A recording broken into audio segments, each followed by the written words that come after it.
Hello everyone, my name is Enrica Lovaglio Costello. I'm talking today about the inclusive forest, measuring discrimination across cultures through immersive and interactive narratives. I will be focusing on the themes, the metaphors, the making of the narratives, and the making of the virtual reality prototype with biometrics. I want to introduce the reason why I have embarked into this project. I grew up in a country, Italy, that is very, very much plagued by divisions between the South and the North, as well as very big issues with gender equality. Is the country of machismo. And I felt those stigma on my skin since I was a child. I always wanted to do something about it. I wanted to make a change. And I believe that talking is a wonderful thing, but I wanted to create a project or a tool that would help people being more understanding of their biases, more feeling like people what minorities might be feeling. Um, I decided to do an art installation in which participants' biometrics are collected while inside a socially provocative art piece, which includes narrative of discrimination in virtual reality. After multiple exhibits, the participants' biographical data that they have to enter at the beginning of the experience, the biometrics, that are the physiological responses to the stimuli that they receive, and the audio recordings that they leave at the end of the experience will be analyzed in order to discover if physiological responses can be meaningful indicators of unconscious biases, behavior, and decision making. That's kind of the core of the project, and I'm going to explain in this talk why all these components came together.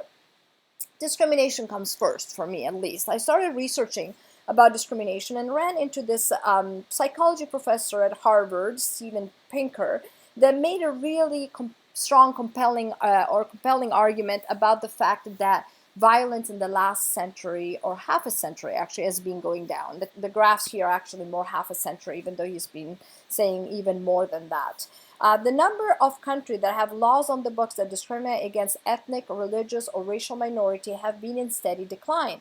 The women's rights movement has seen an 80% reduction in rape since the early 70s when it was put on the agenda as an issue. The gay rights movement has seen an increase in the number of states in the world that have decriminalized homosexuality. It used to be a felony. And that's a quote from his talk. And the graphs around the quote are actually also shown throughout his lecture and indeed confirm that there's been quite a steep decline in violence. This is about hate crimes, murders of black people, and the FBI is the source. So we have is all based on data.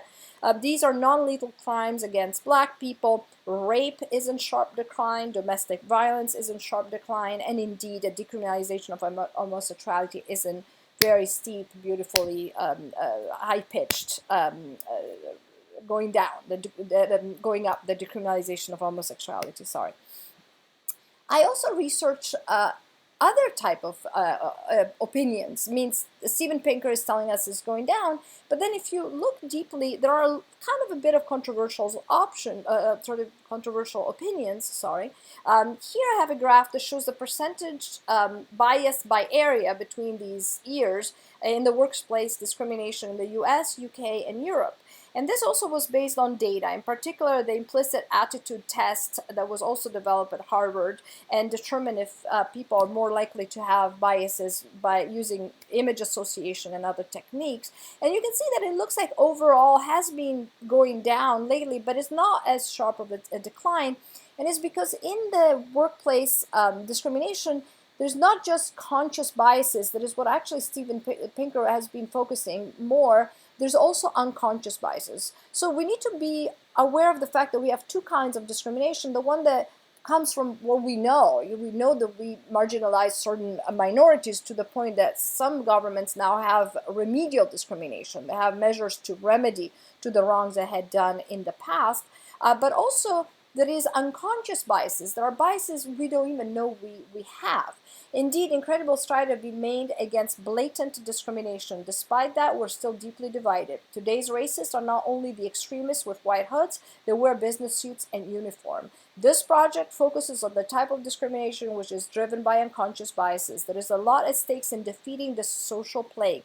Hate crimes and police fatalities alone claim many innocent lives due to racial biases that most of us do not even know we have or we refuse to. Pervasive discrimination is much harder to pinpoint and defeat, and awareness is the first step.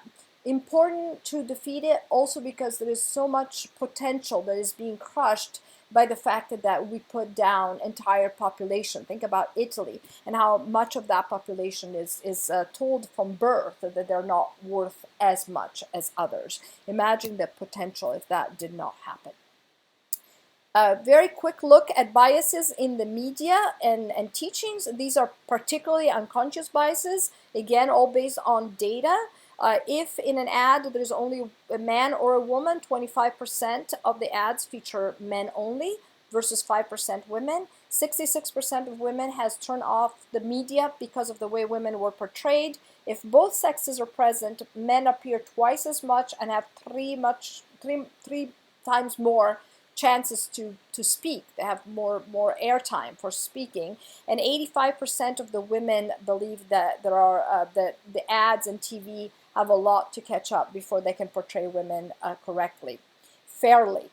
This is a study by which faculty in 259 U.S. universities were sent emails by fictitious students with women and minority names versus Caucasian male names, and the students were asking for help.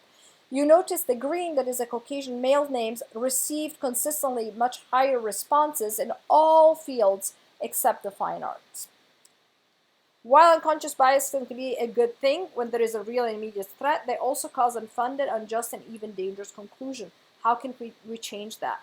I think at the core is the fact that in a lab setting, it's very hard to study discrimination because the people that are going through the study are being observed, and they don't feel free to act as themselves, to show their true selves, because they're being watched, and that would hurt their self-esteem and image. Most of them don't even know they have biases. Now, there's a groundbreaking work that has been done in VR in recent years, and the reason why VR is very important to me is because I feel like it's one of the few tools that give us a safe space where people can act freely because they're not being watched, they're hidden from others.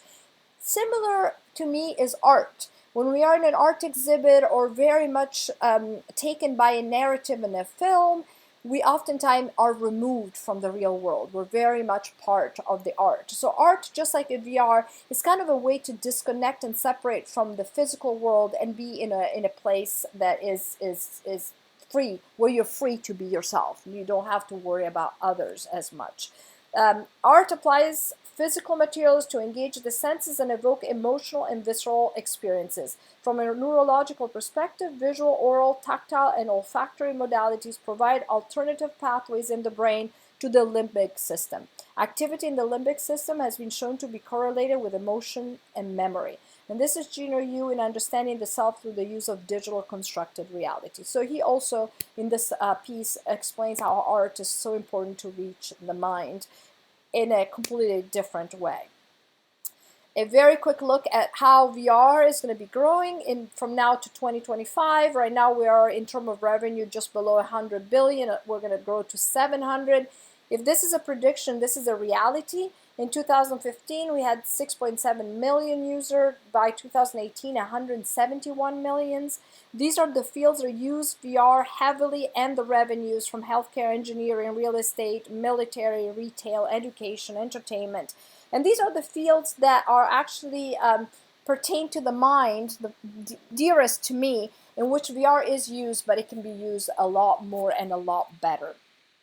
In terms of high consequence industries and where they're putting their effort and money in terms of top learning technology priorities, 63% believe that increasing the amount of experiential learning is very important, and my project is exactly about experiential learning, putting people through an interactive experience in which they make decisions, they act, they learn about themselves, as well as improving learning analytics, and this pertains to data.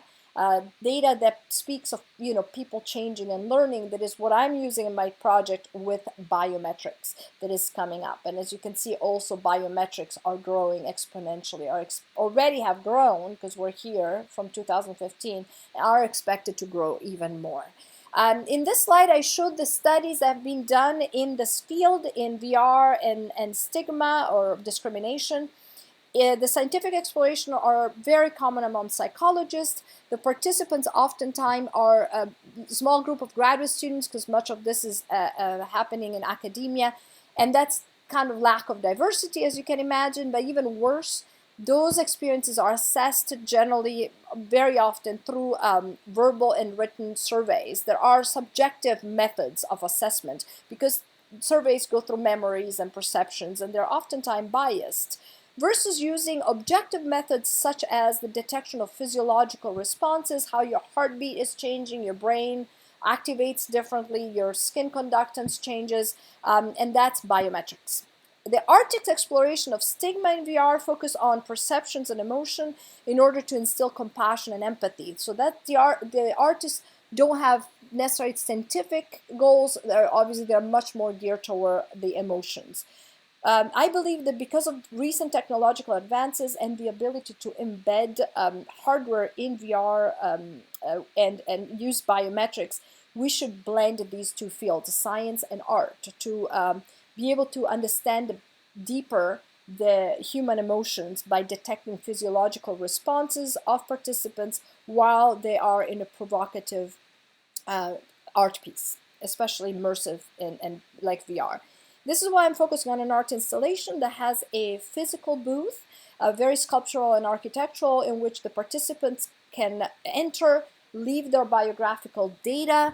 That means age, religion, socioeconomic status, all that.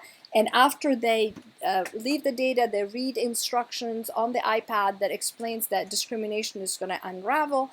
And after they read, and they're encouraged actually to act, they dive into the experience, they suit up with the VR and the biometrics. The beginning of the experience is a fantastical world with neurons, cells moving toward the participants like a galaxy rotating around them, some of which have eyes to remind them of the judgment of others and the fact that we tend to be judged and we care. The neurons are because we want to talk about the human brain that's at the center of the piece. Once the neuron cells get closer and closer, one of them becomes a planet where the participants finds himself standing on, and they're in a magical forest. The eyes are gone. They're not far from watched. They're not watched anymore, and they can enter one of the trees and feel protected inside this alcove where they're teleported inside narratives of discrimination. The first one I built is in a convenience store with a participant embodying a black woman. This is victimized by a cashier, and another participant is the bystander at the end of the line, watching and deciding if acting or not. So at the end of the experience, they are brought back into the forest where they can leave audio recordings of their experience and even tell their own stories of discrimination. What is also important to me is answering this question that there is really a correlation between the physiological signs and the actions. Means are these participants prompted to act when the heart rate races, for example, or when the heart races decreases, like Robert Sapolsky said. Right here I have a beautiful quote that explains why I'm using microaggressions instead of, strong, violent actions. I'm using very mild, even though hurtful, but mild actions of discrimination. Expose subjects to evidence of someone else in pain. If their heart rate increases a lot, they're unlikely to act prosocially in the situation. The prosocial ones are those whose heart rate decreases. They can hear the sound of someone else in need instead of the distress pounding in their own chests. Ultimately, we must accept that we're going to be permanently biased. So once aware of our biases, we can hold an ethical commitment to bring intentionality in the way we think and interact with people that are different. And this is how I built the prototype. And a quick screenshot, as you can see, I'm experimenting with styles, with artistic styles, to see how to defeat the uncanny valley effect. That is something that I really want to avoid. Thank you for listening.